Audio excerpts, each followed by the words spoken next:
Hello বন্ধুরা, নমস্কার। আমি দেবিত প্রসাদ ভট্টাচার্য।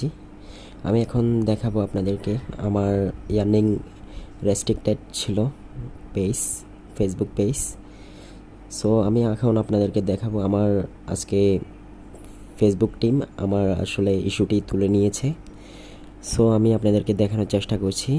দেখুন, আমি এখন পেজ রিকমেন্ডেশনে ঢুকলাম। রিকমেন্ডেবল, আমার পেজ রিকমেন্ডেবল। দেখেন, এখানে কোনো ইস্যু নাই। এখানে আগে কিন্তু পেজ রেস্ট্রিক্টেড ছিল, এখন হচ্ছে কোনো ধরনের ইস্যুই আমার এখানে নাই।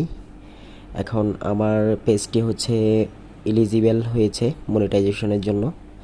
মনিটাইজেশনের জন্য এখন এলিজিবল আছে আমার পেজ। এখন চাইলে আমি এখান থেকে ভিডিও আপলোড করে ইনকাম করতে পারবো। সো বন্ধুরা, আপনারাও হতাশ হবেন না, আশা করি